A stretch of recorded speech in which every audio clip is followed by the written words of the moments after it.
Reflection हम लोग पढ़ चुके और अब क्या पढ़ना है? अब पढ़ना है रिफ्रैक्शन। जब हम लोग रिफ्लेक्शन पढ़ रहे थे तो हम लोगों ने देखा कि लाइट किसी सरफेस से टकरा रही है, हिट कर रही है, स्ट्राइक कर रही है और फिर रिफ्लेक्ट करके किसी दूसरे डायरेक्शन में जा रही है। और वही डायरेक्शन से मतलब जब हमारे आंखों पे पहुंचती है तो हम उस वस्तु को क्लियरली विजिबल कर पाते हैं। लेकिन जो हमारा आज का टॉपिक है जिसको हम लोग कहेंगे रिफ्रैक्शन, इसमें लाइट रे किसी सरफेस पे इंसिडेंट अगर करेगी तो वो लाइट रे उस सरफेस के अंदर क्या कर जाएगी? इंटर कर जाएगी और उस सरफेस से पास होकर के वो बाहर निकलेगी, यानी कि उस सरफेस से टकरा के वापस नहीं आएगी। हेडिंग डाला जाएगा रिफ्रैक्शन। ध्यान से देखिएगा, रिफ्लेक्शन और रिफ्रैक्शन दोनों टर्म जो है बिल्कुल अलग है। कहता है कि the bending of light rays, the bending of light rays when it passes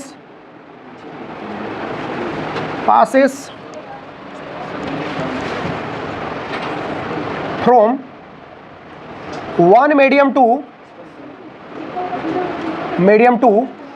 other is known as refraction of light. Refraction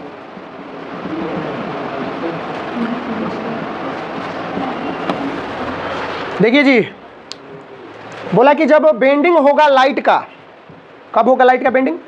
जब वो एक मीडियम से दूसरे मीडियम में जाएगी। ठीक है, देखो एक्चुअली क्या है ना, लाइट रे बेंड नहीं करती, आपको पता है, स्ट्रेट लाइन पाथ पे चलती है, पता है ना। और जब वो एक मीडियम से दूसरे में जाती है तो अपना वो रास्ता बदल लेती है ना, वो वहाँ पे बेंड कर जाती है। उसी फिनोमिना को हम कहते हैं रिफ्रैक्शन। ठीक है, एक और पॉइंट इसमें लिख लीजिएगा, this phenomenon takes place at the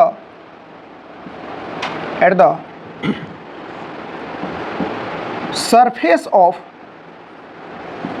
two medium। ध्यान दीजिएगा क्या हम बोल रहे हैं। जैसे मान लीजिए हमारा एक मीडियम है, हमारा नीचे में कौन सा मीडियम है जी? वाटर है। क्या है? वाटर है। और बाहर में क्या है? एयर है। ठीक, अच्छा एक और चीज छूट गया, एक minute. When the bending of light ray when it passes from one medium to other. ठीक है, यहां पे कुछ चीज ऐड करिएगा। व्हेन फॉल्स ऑब्लिकली, ये बात बहुत ही इंपॉर्टेंट है, ये जानना ऑब्लिकली का क्या मतलब। ऑब्लिक होकर गिराना उसको, स्ट्रेट सीधा नहीं, परपेंडिकुलर नहीं गिराना उस सरफेस पे। ऑब्लिकली का मतलब है उसको तिरछा लाइट रे इंसिडेंट करनी चाहिए, है ना। जब लाइट रे एक मीडियम से दूसरे मीडियम में जाती है और जब दूसरे मीडियम में जाती है ना, तो वो लाइट रे गिरती कैसे है? ऑब्लिकली गिरती है, तब उसमें बेंडिंग आता है। उस फिनोमिना को हम रिफ्रैक्शन कहते हैं, है ना। ऑब्लिकली थोड़ा सा छूट गया, है ना। ध्यान दीजिएगा, ये लाइट रे हम कैसे गिराएंगे? ऐसा, थोड़ा सा बेंड रहेगा, थोड़ा सा टेढ़ा रहेगा, है ना। अच्छा, अब ये कौन से मीडियम से दूसरे मीडियम में जा रही है? तो एयर से वाटर में जा रही है। ठीक है, तो जब ये जाएगी तो ये थोड़ा ऐसा रास्ता अपना बदल लेगी, है ना। थोड़ा सा बेंड हो गया ना, ये वाला हो गया आपका, ये वाला हो गया आपका जहाँ से लाइट रे इस मीडियम को टच कर रहा है। ठीक है, समझ में आ रही बात? देखो, लाइट रे कहाँ से कहाँ इंटर किया? एयर से वाटर में, और एयर से वाटर में इंटर करते समय ये बेंड कर गया। इसी फिनोमिना को हम कहते हैं रिफ्रैक्शन। लाइट रे गिरना चाहिए ऑब्लिकली यानी तिरछा, सीधा नहीं। सीधा गिरेगा तो रिफ्लेक्शन नहीं होगा, जैसा कि हम लोग रिफ्लेक्शन में देखा, याद आ रहा है? वहाँ भी सीधा गिरे तो रिफ्लेक्शन सेम पाथ पे होता था, वैसे यहाँ भी रिफ्लेक्शन होगा ही नहीं, बेंडिंग नहीं होगी। ओके, एक और चीज लिखे हैं कि ये जो फिनोमिना होता है ना, वो यहाँ पे होगा। ध्यान देना, जैसे ये एक सरफेस है ना, तो इसका सरफेस और एयर का सरफेस दोनों आपस में कॉन्टेक्ट में है ना। जैसे अगर हम देखेंगे तो यहाँ से एयर भी तो है, ये यहाँ से एयर भी तो है, तो एयर का सरफेस और वाटर का सरफेस कांटेक्ट में है, तो जिस कांटेक्ट सरफेस पे ये दोनों का है, मतलब जहां पे ये दोनों सरफेस कांटेक्ट कर रहा है, वहीं पे ये फिनोमिना होगा। ऐसा नहीं कि ये हवा में इधर मुड़ जाएगा या अंदर आके मुड़ेगा, नहीं। कहां मुड़ेगा? इसी पॉइंट पे मुड़ेगा, वही लिखे this phenomena takes place at the surface of two medium, या the contact point of two medium बोल सकते हो, है ना, दोनों कहानी एक ही। ओके, अब ध्यान से देखिएगा, जब आप ये रिफ्रैक्शन देखने चलते तो क्या क्या देखने को मिलता है? एक तो ये मिल जाएगा आपको आई, एक मिल जाएगा आर, ये हमारा हो जाएगा इंसिडेंट रे, ये हमारा हो जाएगा रिफ्रैक्टेड रे, ठीक है, और ये हमारा पॉइंट ऑफ कॉन्टेक्ट सरफेस है ना, कॉन्टेक्ट सरफेस, ठीक है। इसको हम मीडियम 1 मान लेते हैं, मीडियम 1, और ये हमारा मीडियम 2। कोई दिक्कत है? बोर्ड पे देखिएगा और बताइएगा कोई दिक्कत है क्या? मीडियम 1 मीडियम 2, लाइट रे पास कर रहा है, किधर मुड़ेगा किधर नहीं मुड़ेगा वो हम आगे डिस्कस करेंगे। अभी हम बस ये डिस्कस कर रहे हैं लाइट मुड़ेगी, मुड़ने की प्रक्रिया ही रिफ्रैक्शन है, ठीक है। अब 1 बाय 1 हम कर लेते हैं डिफाइन। सबसे पहले इंसिडेंट रे क्या है? इंसिडेंट रे, अच्छा इनका नाम क्या है? देखो यहाँ एंगल ऑफ इंसिडेंस, यहाँ एंगल ऑफ रिफ्रैक्शन, ठीक है, अभी बात कर लेंगे हम। इंसिडेंट, ओहो तो स्पेलिंग मिस्टेक चलता है, इंसिडेंट रे, बिल्कुल फिगर भी बनाना है। The ray of light which falls on the surface is known as refraction, sorry, incident ray,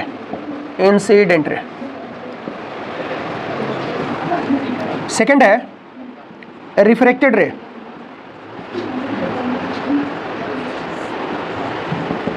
the ray of light which bend after passing through the medium. The ray of light which bend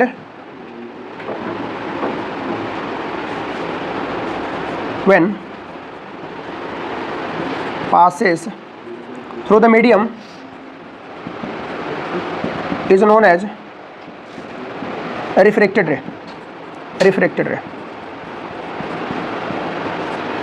third number में आएगा angle of incidence, आई से denote किया जाएगा, small I रहेगा, ध्यान रखिएगा। The angle between incident ray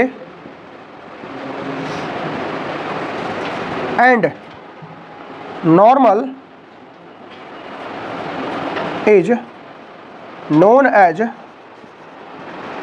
angle of incidence, ठीक है। फोर्थ नंबर आएगा एंगल ऑफ रिफ्रैक्शन, इसको आर से डिनोट करोगे। द एंगल बिटवीन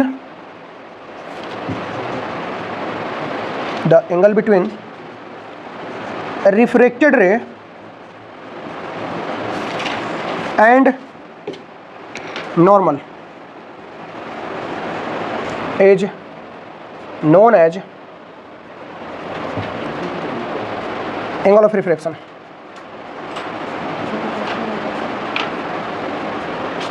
एक बात ध्यान रखिएगा, एंगल ऑफ इंसिडेंस और एंगल ऑफ रिफ्लेक्शन इक्वल नहीं होता। जैसा कि आप लोग रिफ्लेक्शन में देखे थे ना, दोनों इक्वल होता था, यहाँ नहीं होता, ठीक है, थोड़ा सा यही अंतर है, अलग है, ठीक है। कि रिफ्रैक्शन तो हो गया, लाइट की बेंडिंग तो हो गई, कॉज ऑफ रिफ्रैक्शन क्या है? ध्यान दो, कॉज ऑफ रिफ्रैक्शन,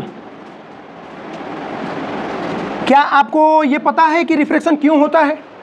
ध्यान दीजिएगा, यहां पे speed of light he cause है, स्पीड ऑफ लाइट, या इसी को हम कहें डिफरेंस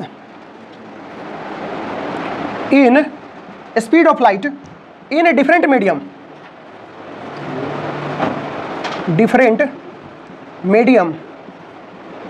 लाइट की स्पीड अलग अलग मीडियम अलग अलग होती है, ध्यान दीजिएगा। अलग अलग मीडियम में लाइट की स्पीड अलग होती है, इस वजह से रिफ्रैक्शन होता है। तो difference in speed of light, in the speed of light कर दो यहाँ पे, in the speed of light in different medium causes to refract a light या बेंडिंग ऑफ लाइट। कहानी को समझिएगा, हम आपको बताते हैं। जैसे कि हमारे पास एक मीडियम है, यहाँ देखो, मान लो मीडियम हमारा एयर है और यहाँ मीडियम हमारा वाटर है। क्या दोनों में स्पीड ऑफ लाइट सेम होती है? नहीं होती। एयर में स्पीड ऑफ लाइट होती है 3 × 10⁸ मीटर पर सेकेंड, जबकि वाटर में होता है 2.25 10⁸ यही हमारा स्पीड ऑफ लाइट में हो गया डिफरेंस। और ये डिफरेंस यही क्या कर रहा है? लाइट को बेंड होने के लिए कॉज कर रहा है। लाइट को बेंड होने का कारण यही है। लाइट के बेंड होने का कारण क्या है? Difference in speed of light. अब ध्यान से सुनना, ये तो हो गई थ्योरेटिकल बात है कि हमने आपको बता दिया ऐसे होता है। अब इसको थोड़ा और डीप समझ में कोशिश करना। देखो कैसे, हमारे पास ये मीडियम है, देखिएगा, ठीक है, और एक मीडियम ये है, एयर भी एक मीडियम ही है ना। अगर एयर से लाइट रे इसके अंदर आ रही तो ध्यान देना, ऐसे कुछ इस तरीके से आ रही होगी। हमने कहा कि लाइट को हम ओब्लिकली गिराना है, थोड़ा सा तिरछा तिरछा, तो यहां से लेकर के और यहां तक का जो लाइट का पार्टिकल है या लाइट का जो वेव है, लाइट की जो रे है, क्या सभी के सभी इस सरफेस पे सेम टाइम पे इंसिडेंट कर रही है क्या? नहीं ना। तो जो पहले इंसिडेंट कर गई उसको पहले स्पीड स्लो कर दिया गया, उसका स्पीड पहले स्लो हो गया, तो ये वाली लाइट ऐसे हो गई। फिर उसके बाद जो आई वो थोड़ी देर बाद हुई, तो वो थोड़ा सा सीधा रहा। ये थोड़ी देर बाद हुई, ये थोड़ी देर बाद हुई। तो हुआ क्या, ध्यान देना, जो लाइट पहले आई उसकी स्पीड को पहले स्लो किया गया, और जो थोड़ी बाद में आई उसको थोड़ी देर बाद स्लो किया गया। जैसे जैसे लाइट रे इस सरफेस पर टकराता गया वो स्लो होता गया, और उसी स्लो होने के कंपैरिजन में ये वाला पहले स्लो हो गया, ये थोड़ा बाद में स्लो हुआ। इस वजह से वो बेंड हो गया। क्या हो गया? बेंड हो गया। फिर यही कहानी निकलते वक्त, मीडियम से बाहर भी तो निकलेगा। निकलते वक्त ये होता क्या है, अब ये वाला पहले बेंड हुआ तो पहले टकराएगा ना नीचे आके, अब यहाँ ये नीचे पहले टकराएगा तो ये पहले बाहर निकलेगा, फिर ऊपर वाला थोड़ा बाद में निकलेगा, ये थोड़ा बाद में। मतलब कहने का ये है कि टाइमिंग इनका डिपेंड करता है कि कौन कब टकरा रही है। जो पहले टकराएगा वो पहले स्लो होगा, मुड़ जाएगा, जो बाद में आएगा वो थोड़ा बाद में स्लो होगा। इस तरह से ये पहले इधर हो जाएगी और बाद वाली थोड़ा बाद में जाएगी। तो बाद में जाने का मतलब वो बेंड हो जाता है, बाद में जाने का मतलब बेंड की तरह में अपीयर होता है। फिर निकलते समय फिर से वही कहानी सीधा हो जाएगा। इसको आप थोड़ा सा प्रैक्टिकली समझ लोगे तो कहानी समझ में आ जाएगी, ठीक है। अच्छा, अब एक और बात बता दें, लाइट रे जब एक मीडियम से दूसरे मीडियम में इंटर करती है ना, तो ध्यान दीजिए, लाइट को हम लोग वेव कंसीडर करते हैं। लाइट को क्या कंसीडर करते हैं? वेव। और लाइट को जब वेव कंसीडर करते हो ना, तो वेव के अंदर क्या क्या होता है पता है आपको? फ्रीक्वेंसी होती है, फ्रीक्वेंसी होती है, वेवलेंथ होता है, वेवलेंथ होता है। याद आ रहा सब कुछ? फ्रीक्वेंसी और वेवलेंथ तो दो चीज़ें बड़ा इंपॉर्टेंट है। बोला कि जब लाइट मीडियम एक मीडियम से दूसरे मीडियम में जाती है तो उस मीडियम में जाते समय क्या बदलता है? वेवलेंथ बदलता है, फ्रीक्वेंसी बदलता है, स्पीड बदलता है। बताओ, स्पीड तो चेंज होता है, ये चेंज होगा, इसके साथ साथ वेवलेंथ चेंज होगा। Frequency no change, frequency no change. Frequency depend on the origin of substance. उस सब्सटेंस का ओरिजिन जहाँ से होता है ना, उस पर डिपेंड करता है कौन? फ्रीक्वेंसी। वेवलेंथ चेंज होगा, स्पीड चेंज होगी। ध्यान से सुनो इधर, अभी हम लोग देखते हैं ऑप्टिकल डेंसिटी। ऑप्टिकल डेंसिटी ध्यान से समझना, दो तरह की डेंसिटी होती है, एक होती है मास डेंसिटी और एक होती है ऑप्टिकल डेंसिटी। ये मास डेंसिटी ऑप्टिकल डेंसिटी दोनों में क्या डिफरेंस है वो बात करेंगे, ध्यान से समझना। हम बात करते हैं अगर कोई सब्सटेंस जो है डेंसर है, रेयरर है, तो दोनों की कहानी क्या बतलाती है, ध्यान समझिएगा। पहले हम ऑप्टिकल डेंसिटी की बात करते हैं, ठीक है। ऑप्टिकल डेंसिटी होती है दो तरह की, एक होता है ऑप्टिकली डेंसर और दूसरा होता है ऑप्टिकली रेयरर। देखो, those substance in which a speed of light is less is known as optically denser medium। ध्यान से समझिएगा, हम बात कर रहे हैं ऑप्टिकल डेंसिटी की, मास की नहीं। Mass density mass per unit volume होता है, मास per unit volume. Optical density क्या कहता है? वो कहता है कि ये दो तरह का होगा, एक होगा ऑप्टिकली डेंसर और दूसरा होगा ऑप्टिकली रेयरर। इसका प्रीवियस ईयर में क्वेश्चन आया है, हम आपको करवाएंगे, ध्यान दीजिए। कभी कहता है कि दो सब्सटेंस इन विच सब्सटेंसेस कर लो, इन विच a speed of light is known as optically rarer medium। ध्यान से समझिएगा, मास डेंसिटी वो होता है जो मास पर यूनिट वॉल्यूम रखता है, लेकिन जो ऑप्टिकल डेंसिटी होती है ना, ये स्पीड ऑफ लाइट के अकॉर्डिंग डिसाइड होती है। किसके अकॉर्डिंग? स्पीड ऑफ लाइट के अकॉर्डिंग। जैसे हम आपसे कहें कि हमारे पास दो मीडियम है, आपको हम यहाँ एग्जांपल लेते हैं एक, ध्यान से समझिएगा। मान लीजिए हमारे पास एक मीडियम है एयर, ठीक है, और एक मीडियम है दूसरा वाला वाटर। अब इनको कंपेयर करिएगा। कंपेयर कैसे करेंगे? एयर में स्पीड ऑफ लाइट कितनी है? 3 × 10⁸ मीटर पर सेकेंड। वाटर में स्पीड ऑफ लाइट कितनी है? 2.25 10⁸ मीटर पर सेकेंड। बताइएगा स्पीड ऑफ लाइट किसमें ज़्यादा है? तो जब इसको कंपेयर करेंगे ना वाटर के साथ, इसको ऑप्टिकली रेयरर कहेंगे। ऑप्टिकली ये रेयरर होगा, और वहीं पे इसको हम क्या कहेंगे? ऑप्टिकली डेंसर होगा। कोई डाउट है? कोई डाउट है? ध्यान से समझिएगा। यहीं अगर मास डेंसिटी की बात करें ना, तो मास पर यूनिट वॉल्यूम की बात करता है। वो क्या करता है? मास पर यूनिट वॉल्यूम। अगर हम यहाँ कंपेयर करें एक और एग्जांपल से, मान लीजिए हमने ले लिया वाटर, ठीक है, हमने ले लिया वाटर एक मीडियम में, दूसरा मीडियम हमने ले लिया केरोसिन। वाटर की स्पीड ऑफ लाइट, मतलब वाटर में स्पीड ऑफ लाइट केरोसिन के कंपैरेटिवली क्या होती है? ज़्यादा होती है। क्या होती है? तो इसमें वाटर में क्या होती है? वाटर में स्पीड ऑफ लाइट मोर, इसमें क्या? मोर, इसमें क्या? लेस। अब ध्यान से समझना, तो ऑप्टिकली डेंसर कौन हुआ? ऑप्टिकली डेंसर केरोसिन हुआ ना, डेंसर। और ये क्या हुआ? रेयरर हुआ। अब ध्यान से सुनना, ये हमारा ऑप्टिकली डेंसर है, ये रेयरर है। लेकिन आप आइए मास डेंसिटी की तरफ, ध्यान देना। हमने क्या बोला? मास डेंसिटी और ऑप्टिकल डेंसिटी दोनों अलग अलग है, दोनों अलग अलग है। हम अब बात करें मास डेंसिटी की, तो देखना यहाँ पे मास डेंसिटी की, तो यहाँ पे जो वाटर होता है ना, उसकी डेंसिटी ज़्यादा होती है। कौन सी डेंसिटी? Mass density. मास पर यूनिट वॉल्यूम वाटर का ज़्यादा होता है। केरोसिन का ये इसकी मास डेंसिटी लेस होती है, तो ये मास के अकॉर्डिंग ये मोर डेंस है, और ये लेस डेंस है, यानी रेयर है। बट यहाँ आए तो ये ऑप्टिकली डेंसर है और ये ऑप्टिकली रेयरर है। हम आपको ये बताना चाहते हैं कि कोई सब्सटेंस मास के अकॉर्डिंग ज़्यादा डेंस है तो ऑप्टिकली भी डेंसर होगा, ये जरूरी नहीं है। उसके लिए डिसाइड कौन करेगा? उसको डिसाइड करेगा speed of light in that medium. उस मीडियम में जितनी ज़्यादा स्पीड रहेगी, अगर कंपेयर करेंगे तो जिसमें ज़्यादा स्पीड उसको रेयर बोलेंगे, जिसमें कम स्पीड डेंसर बोलेंगे। बात समझ में आई? और वही चीज़ जब मास डेंसिटी की तरफ चलेंगे तो ये क्या कहता है? मास पर यूनिट वॉल्यूम। मास पर यूनिट वॉल्यूम ये नहीं बोलता है जी, मास पर यूनिट वॉल्यूम। ये हमारा जो है मास पे डिपेंड करता है। ये किस पे डिपेंड करता है? मास पे डिपेंड करता है, वॉल्यूम पे डिपेंड करता है। बट हमारा जो ऑप्टिकल डेंसिटी वो किस पे डिपेंड करता है? स्पीड ऑफ लाइट पे डिपेंड करता है। किस पे? स्पीड ऑफ लाइट पे। तो अब आपको अगर कोई सवाल दे दे, दो मीडियम दे दे और बोले कि बताइए इन दोनों मीडियम में स्पीड ऑफ लाइट कुछ दी हुई है, और अब बताइए इनमें से ऑप्टिकली डेंसर कौन है, ऑप्टिकली रेयरर कौन है। इसको आप मास डेंसिटी के अकॉर्डिंग कंपेयर करिए, बताइएगा मास डेंसिटी के अकॉर्डिंग इनका क्या रिलेशन है।